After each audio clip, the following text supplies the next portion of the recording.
The Quirkless, written by Blowing, Glowing Dandelions, read by The Viridian Ghost.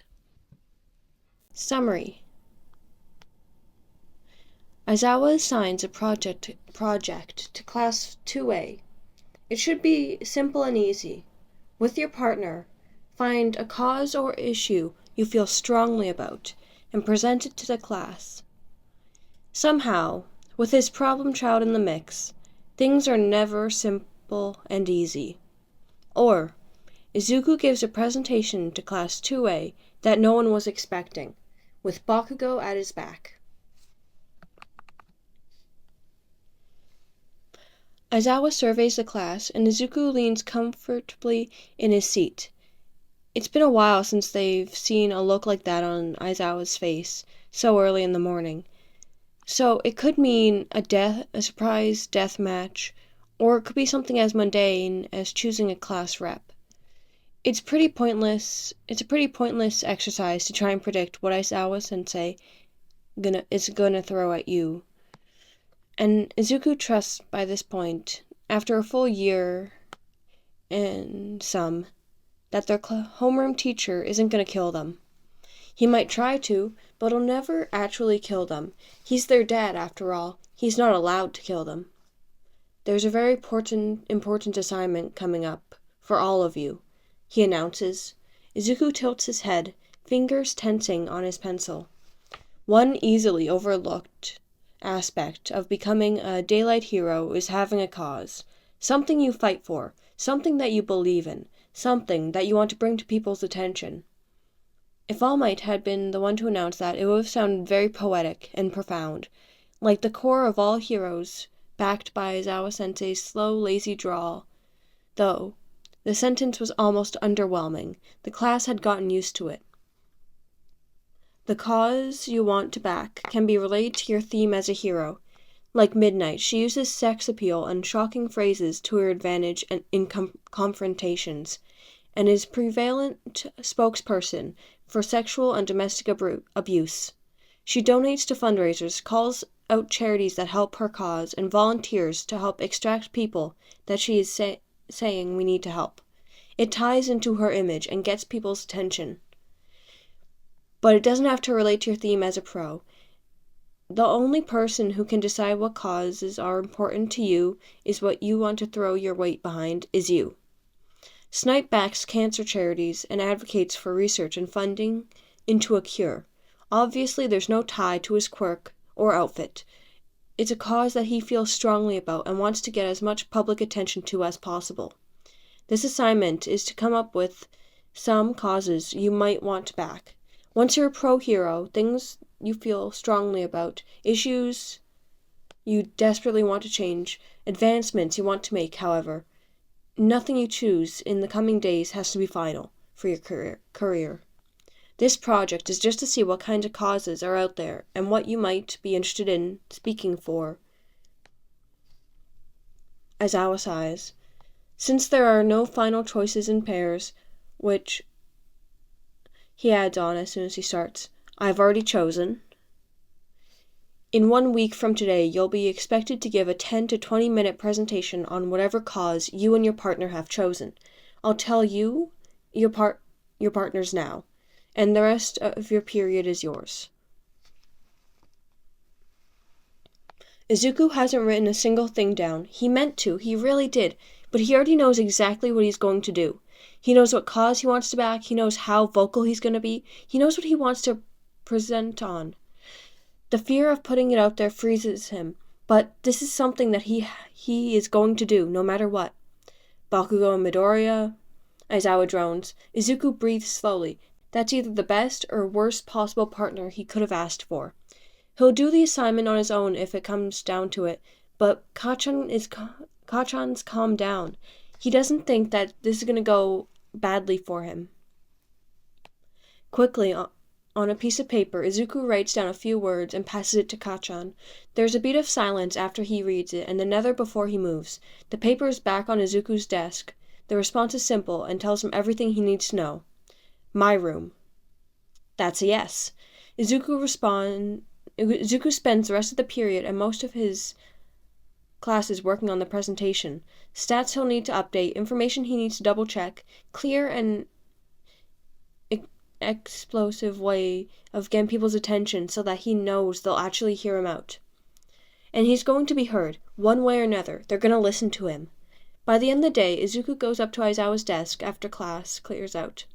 Aizawa-sensei, he asks. What is it? Could Kachan and I have extra time on our presentation? To prepare... No, sensei, not to present. Can we have the full period?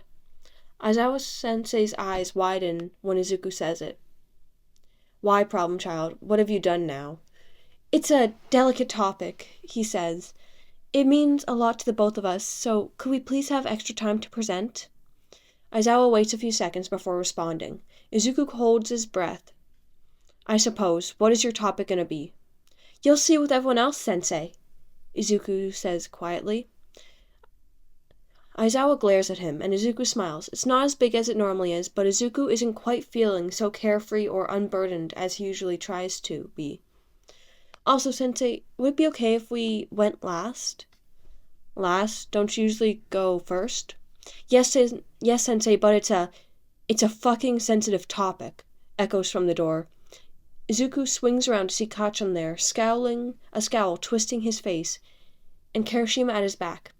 We've got fucking things to do, Deku. Now hurry the fuck up. You can present last, Aizawa says. His eyes bounce between them, and Izuku doesn't say a word. He does know that Aizawa-sensei sees. He doesn't know what he could say to anguish it. Katsuki, bro, don't cuss at sensei. Sorry, sensei. Katsuki's just excited about the project. I can see that, Kirishima, Aizawa-sensei says flatly. Excited's not the fucking word I'd use, Kachan says, but he doesn't blow anything up because Kirishima is holding one of his hands. Thank you, sensei. Izuku bows slightly. Aizawa's face contorts even more in surprise. I really appreciate the extra time. Damn it, come on, Deku. You're welcome, Midoriya. It looks like your partner is beginning to get impatient, so perhaps you should go.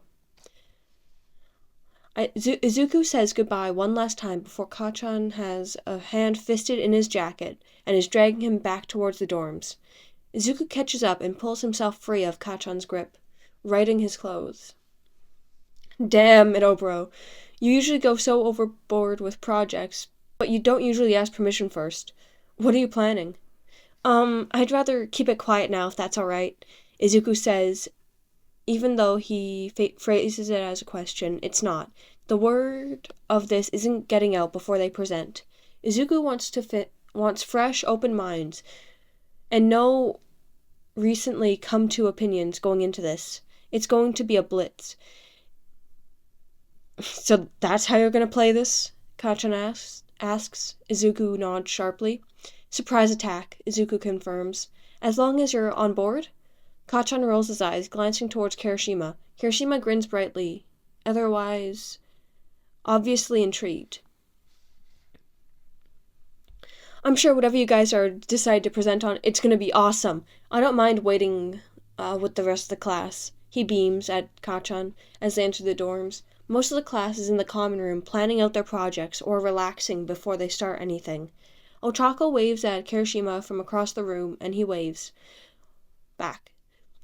Well, just be ready to be wowed by my project, too. Whatever, Kachan says, but he still drags Kirishima in for a kiss that has Izuku averting his eyes. Kirishima moves to join Ochako on the couch. He and Kirishima move up to Kachan's room. The walk made in silence, and maybe that's a good thing. Izuku isn't sure how to broach this. Are you fucking sure about this? Kachan asks, collapsing on his bed. I mean, no, but I'm not going to change my mind about it. Dumbass, he says. Are you sure about this? Because if I'm going to do this, that's one thing, but if we're going to do this, Izuku motions between them. It's a difficult line to straddle for them, between their history and their relationship and their emotions. Izuku has forgiven Kachan for everything that happened, and Kachan has apologized out loud, yes, but in so many ways that Izuku has lost track. Not in the least of those ways was going to sessions with Hound Dog to try and work on his mindset, and stepping in when he was off campus and saw in a back alley beatdown of a Quirkless kid. Those kids used to be Izuku and Katsuki. It used to be Izuku and a lot of people.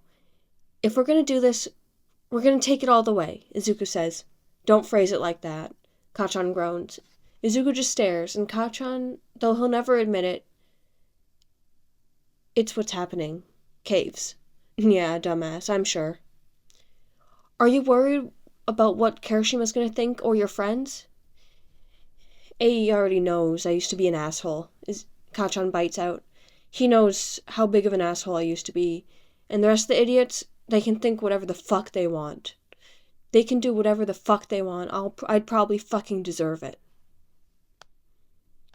You've changed, Kachan. You're still trying to change. You deserve good things. So did you. For 10 fucking years, I made sure you didn't have that, didn't I?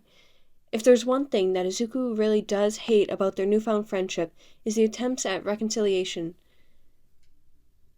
and Kachan coming to terms with how he acted as kids, it's the guilt. Izuku doesn't want him to feel guilty. In his experience, guilt doesn't make anything better. It just makes people feel worse. It makes it harder to work on being better. I forgave you already, Izuku says. And before you start acting like you don't deserve it, let me say, it sucks to fucking suck, doesn't it? That startles a laugh out of Kachan, and Izuku grins. After a few minutes, Kachan sighs. What about icy hot? And fucking pink cheeks? You don't think they're gonna treat you differently once they know? I'm not worried about Sho, Izuku says, remembering Shoto's brother, Natsuo.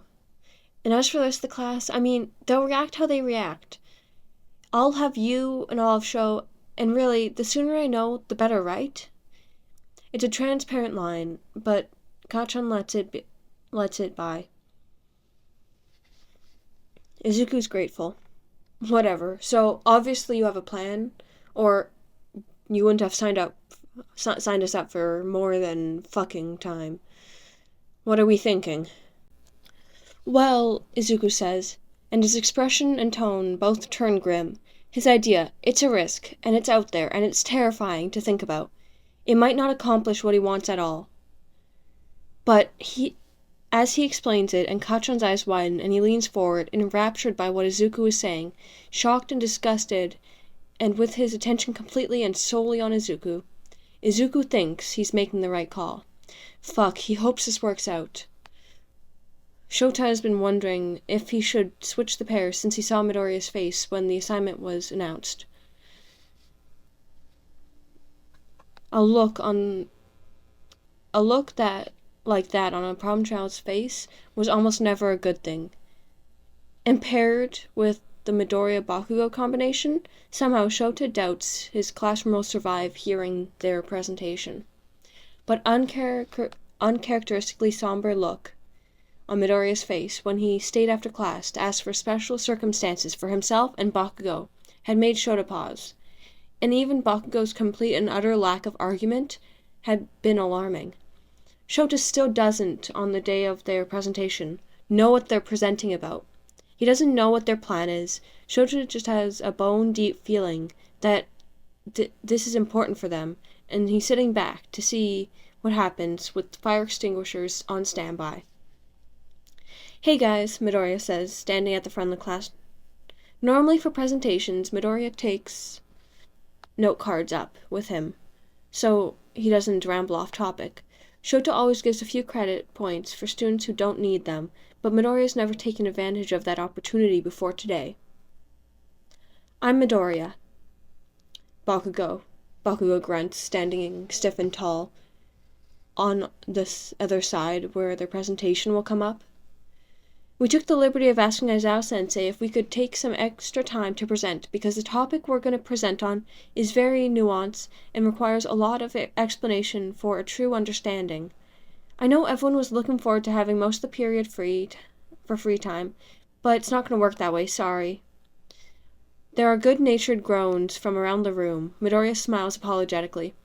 All right, shut the fuck up. The more noise you make, the longer it's going to take, Bakugou snaps. The class quiets impressively quick. Shota is genuinely not sure whether to award points for keeping the audience in line or deduct points for crude language. So, Midoriya takes a deep breath. In we go. He clicks the button in his hand and the first slide pops up. It's deep red with white text. The first thing Shota notices is that neither of their names are attached to the project. He frowns slightly. They're both very grade-oriented individuals. There's no reason they would have lost points for their names. Still, Shota marks down the deductions. Only then does he notice the title. In white, bold text, it clearly reads, The Quirkless. A strange introduction, to say the least. It doesn't seem like Problem Child style, nor is it something the other Problem Child would go for. Then, Midoriya takes a deep breath and closes his eyes. When he releases and opens them, they're cold and distant in a way that makes Shota repress a shiver. Across the room, he can see Itoshi's not quite successful in his own attempt. There are some people, unlike you and me, Midoriya starts, and Shota's frown deepens. That doesn't sound like something Midoriya would say. How could he say it? They don't have special powers. They don't have quirks. He takes another deep breath, then steps across the room. He keeps talking and Shota watches, listens. People who don't have these powers are called quirkless. Midoriya spits out the word with barely concealed disgust, and most of the class flinches back. There are wide eyes, shocked faces. No one breathes a word. Shota feels like he should stop this, but he can't. Like he's the conductor of a derailing train. These people are more fragile than the rest of us. The slide clicks, more words and images filling the screen. They'd asked not to send the PowerPoint to Shota until after they presented, and he's regretting okaying that now. He feels sick. These people need your help to get through life, Midoriya says. They are inclined to be shorter, weaker, to be able to withstand less. They may need your help getting a book from a high shelf because they cannot reach. They may break bones or bruise more easily than your average person. Sometimes their bodies become injured without a clear cause, and the reason for this is because they are fragile. The slide clicks again. This is a different one. Statistics so skewed on the board that Shota almost can't comprehend them. Those numbers are not correct. The picture they paint is incredibly far from the truth. It's damning and severe in a way that these numbers aren't true. They aren't. But for the life of him, Shota can't remember what the ballpark of the correct numbers even are. The image is a photo of a tall building. Quirkless people are also mentally weaker than your average person. It's harder for them to grasp simple concepts, so you may need to help your quirkless peer with his addition homework, or explain a passage to him that you've already surpassed. This may make him seem strange or stupid to you, but not everyone can achieve the same goals the same way, or even at all sometimes. Midoriya stares out at the class and mouths something that Shota can't make out. Bakugou stands stone-faced and doesn't even bat an eyelash. There's a few awkward beats of silence, and then the slide clicks. The stats on this slide are the same, but the picture's now of an organization's logo. Due to their lowered level of intelligence, the weaker mental faculties, quirkless people are far more predisposed towards weaker endings than regular people. The rates of suicide among quirkless are 75%. The rates of depression, anxiety, and other mental illness and weakness are even higher. Unfortunately, there's nothing that can be done about this. They simply do not have the ability to live life to the same quality as the rest of us. Midoriya clicks onto the next slide. The quirkless often do not graduate school or do anything with their lives. They find it difficult to survive, let alone have impact or to be important. Many quirkless people end up living with their parents for the rest of their lives, unable to hold down jobs and support themselves.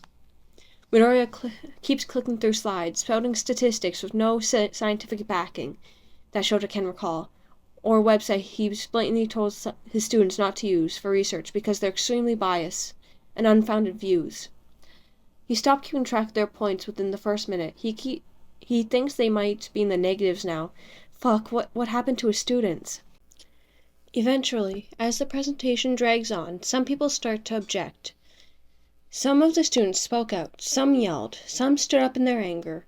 Bakugou met every enraged quip and argument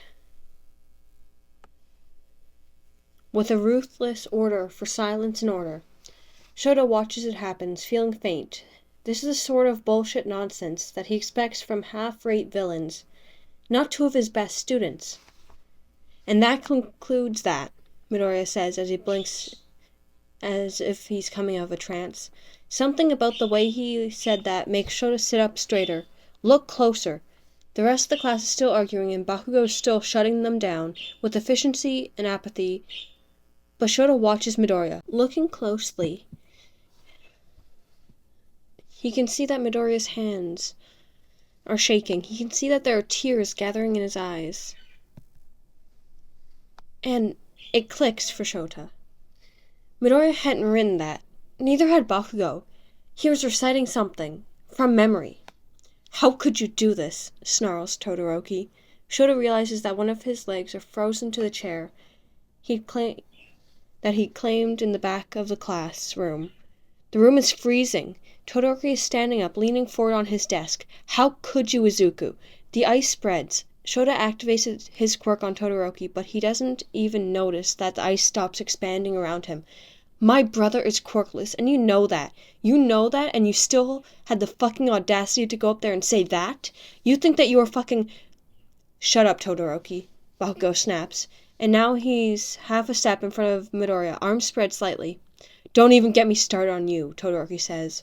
All his icy indifference from the first year replaced with the size of a sub-zero cold that will give you frostbite on impact. Guys, maybe we should... Kirishima starts, looking confused and hurt, but still trying to keep the peace. You're dating that asshole, Ashido shouts, throwing up an accusing finger at Bakugou. He stood up there and agreed with those awful things Midoriya said, and you're going to defend him? Mina, come on, starts Kirishima. Mina is right, Tokoyami says.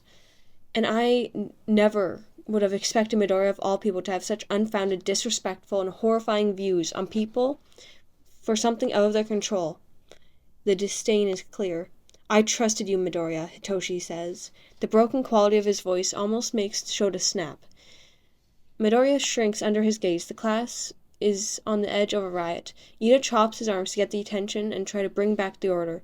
But even though those motions are half there, he keeps sending confused glances towards Midoriya. Midoriya, at least, doesn't try to defend himself even once, and dig himself a grave a centimeter deeper than he already has. The class is entranced in chaos and yelling until, Shut the fuck up, Bakugou bellows, and the silence falls clearly. Sit down. When Mina opens her mouth, Bakugou growls at her. Sit the fuck down, all of you. You all have shit to say, and you get to say it. What, because we're not quirkless? Demands Todoroki.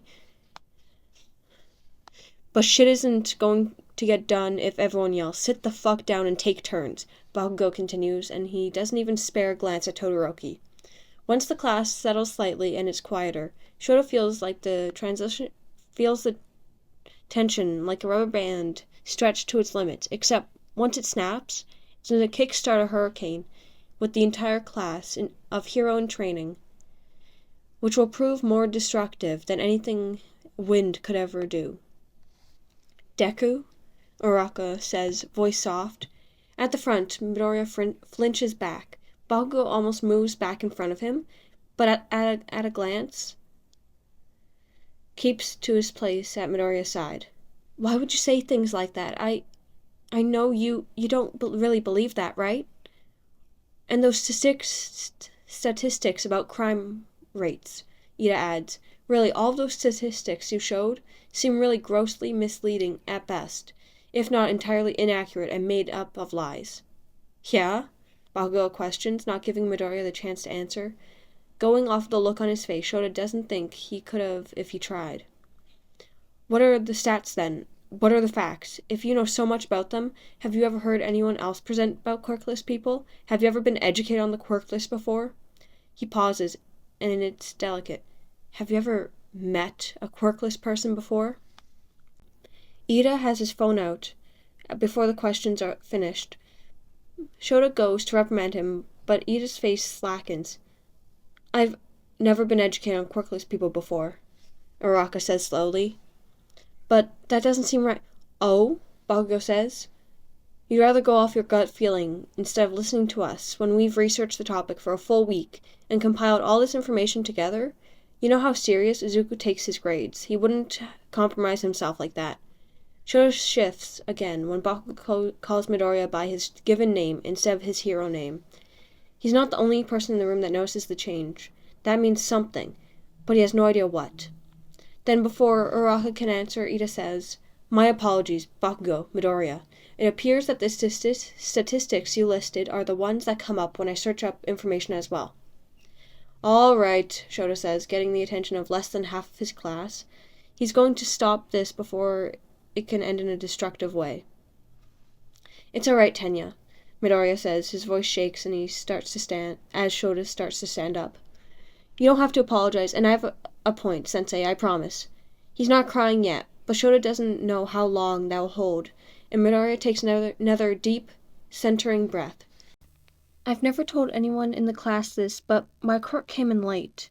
When Ashito starts to say something, Bakugou glares her down.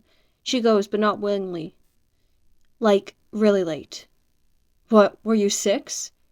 Asks Jiro, just as dismissive as everyone else. Try 15, Midoriya says. There's dead silence in the room. He wipes his eyes and sniffles. It was the day of the entrance exam exactly. None of your schools ever educate you about the quirkless people, right? He asks. He doesn't wait for a response, and he can't bring himself to look out at the class. I'd be willing to bet that there probably weren't any quirkless people in your schools. Since we're a dying breed and all, my school did educate us. It's most likely because I was there. This presentation, he motions to the board behind him, is word for word, slide for slide, picture for picture, and the presentation that the principals gave us, the entire school, every year, while I was forced to sit front and center, like a circus attraction. It was, of course, under the guise of helping me. Wait, Ashito says. If they weren't trying to help you, what were they doing?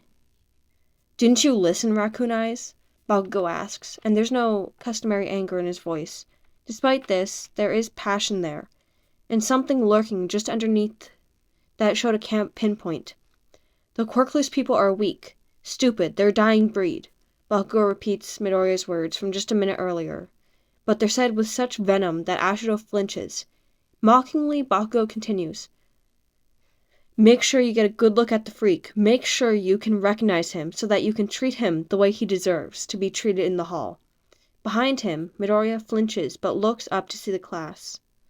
Shota shivers again, but this time with rage, at the implication of the underlying of the words, of Bakugou's words, the pain reflected there.